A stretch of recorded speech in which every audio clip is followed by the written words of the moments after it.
Everyone knows one. You probably are one and don't realize it. You're born as a normal baby with 10 toes. But your first instinct isn't to crawl, it's to flex your quad. The doctor slaps you, you don't cry. You start a rhythmic, diaphragmatic breathing pattern. Your mother is worried. Your father sees potential. He thinks you might get a D1 scholarship. He is wrong. By age 3, you've run your first mile, not on purpose.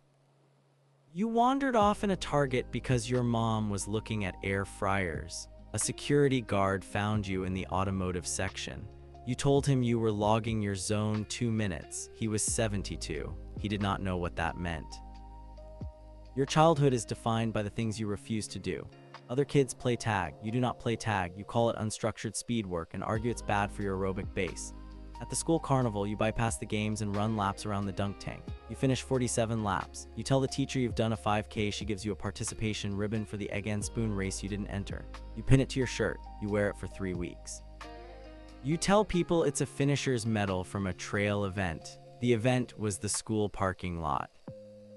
You get your first Garmin watch at age 12. It is a Garmin Forerunner 35. It is bigger than your wrist. You wear it everywhere. You wear it to school. You wear it to bed. You wear it in the shower one time and never again. You sync it to Strava. You have 0 followers. You follow 7 professional ultrarunners from Norway. You analyze their heart rate variability. You have a resting heart rate of 58. You tell your friends this. Your friends are playing Fortnite. They do not care. You start referring to walking to your next class as commuting. You log it. Just like that, you reach the most insufferable period of being an ultramarathon maniac. You're a teenage ultramarathon maniac. You ask for Salomon Speedcross shoes for your birthday. Your parents get you Nikes. You cry, not because they're the wrong brand, because the drop is wrong. The heel-to-toe drop is 2 millimeters too high. You explain this through tears. Your dad says, just run in them, champ. You never speak of this moment again. It is the great betrayal. You start a run club at school. 2 people show up. They think it's a jogging club. You make them do hill repeats for 45 minutes. They never come back. Your first race is a local 10K. You finish in the middle of the pack. This is unacceptable. You spend the next 6 months training for a marathon. You run your first marathon, you finish, your time is 4 hours and 22 minutes. You are devastated. You post the time on Instagram with the caption, "A humbling day. Lessons learned, onward." The only comment is from your aunt asking if you need electrolytes. You do not reply. You buy a book called Training for the Uphill Athlete. You read it cover to cover. You understand none of it. You feel smarter. Tag someone who posts their splits in their Instagram story. Do it. You discover trail running. It is a revelation. Roads are for peasants. Trails are for warriors. You buy a hydration vest that costs more than your first car. You fill it with gear you will never need, a space blanket, a whistle, a headlamp for daytime run. You run your first trail half marathon. You fall 5 times. You finish covered in mud and pride. You take a selfie. Your face is a mask of dirt and ecstasy. You caption it, "Embrace the suck." You get 3 likes. One is from the race's official account. It is an automated bot. You frame the photo. Subscribe so you can keep crying about people you've definitely met. The ones who talk about chafing in public like it's the weather. And then you become an adult with the ultramarathon genes in full bloom. You work as a data analyst. Every Monday stand up, you give your update in race terms. I'm in the pain cave with Q3 projections, but I've got my second wind and I'm seeing the aid station. Your manager Linda asks you to just say if the report is done. It is not done. You spent the weekend running a 100-kilometer race in Moab. You show her your finisher's buckle. She asks if that's a coaster. You die a little inside. You log the emotional damage as vert. Your entire personality is stored in your hydration vest. You own 7 vests. Each has a specific purpose. One is for races under 50 mile. One is for races over 50 mile. One is for fast packing. You have never been fast packing. You just wear the vest to the grocery store. You fill the bottles with Tailwind. You fill the flasks with Mountain Gel. You are buying bananas. A child points at you and asks his mom if you're a soldier. You hear this. You do not correct him. You stand a little taller. You check your watch. Your heart rate is 56. You are winning. You have a single bookshelf. It holds no books. It holds race bibs, finisher medals, and a framed photo of you vomiting behind a tree at mile 82 of the Leadville 100. You consider this your finest portrait. Guests come over. They ask about the photo. You tell them the full story. You include your sodium intake strategy, the blister you popped with a safety pin, and the moment you hallucinated that a raccoon was your pacer. The guest asks where the bathroom is. You tell them it's down the hall, but caution them about the technical descent over the throw rug. You cannot have a normal conversation. Someone mentions they had a long day. You nod sagely and say, "I know the feeling. I once ran for 27 hours straight." The context was their 6-hour airport delay. You do not see the disconnect. You meet someone who runs marathons. You pity them. You call them a road runner with a tone usually reserved for people who kick puppies. You explain that real running happens on trails where the real danger is. The danger is bears or falls or yourself, mostly yourself. Comment below if you've been subjected to a lecture on toe box width. Your dating profile is a series of finish line photos where you look like a ghost that just remembered it left the stove on. Your bio says, if you can't handle me at my aid station, you don't deserve me at my finish line. You get one match. Her name is Jessica. She asked what you do for fun. You send her a 37-page Google Doc titled My 2024 Race Schedule and Tapering Philosophy. It includes a color-coded mood chart. She ghosts you. You do not notice for 3 weeks because you were on a 70-mile training run on the Appalachian Trail. Your diet is a science experiment gone wrong.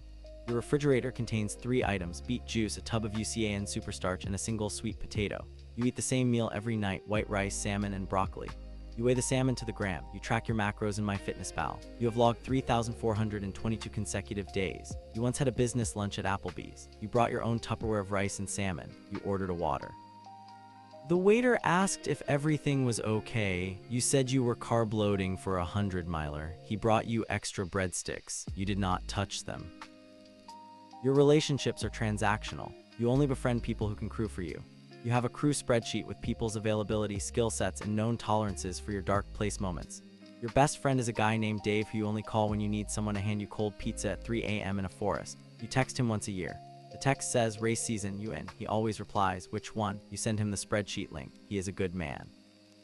He has never seen you in daylight. He thinks you might be a vampire who runs. Your peak is a blur of buckle-shaped metal. You run the Tahoe 200 miles, you finish. You sleep for 16 hours straight. You wake up. Your first thought is not, I am a champion. It is, when is the next one? You sign up for the Bigfoot 200. You run it. You finish. You have 2 buckles now. They clank together in your drawer. The sound is the sound of validation. You buy a special display case for them. You put it in your living room. Guests ask what they are. You say, proof. They ask, proof of what? You do not answer. You just stare into the middle distance. Comment with your buckle count if this is hitting close to home. Years pass. You are 34. Your body is a map of scars and stress fractures. Your toenails are a myth. They cease to exist in 2021. You have a permanent tan line from your hydration vest. It looks like you're wearing a permanent tactical harness. You go to the doctor for knee pain. The doctor suggests you stop running. You laugh. It's a dry, humorless laugh. You ask him for his Strava. He does not have Strava. You dismiss his medical degree on the spot. You leave.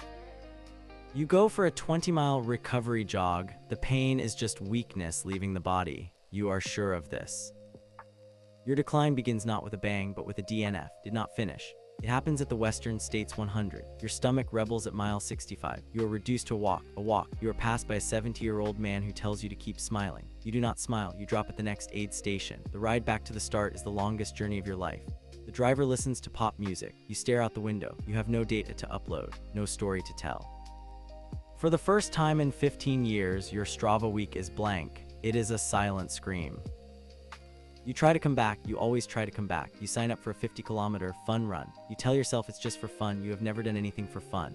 At mile 20, your IT band feels like a burning guitar string. You push through. You finish. Your time is 2 hours slower than your personal best. A personal worst. Someone hands you a wooden medal. It feels heavy. You go home. You put it on the shelf. It sits there accusing you. You stop posting on Strava.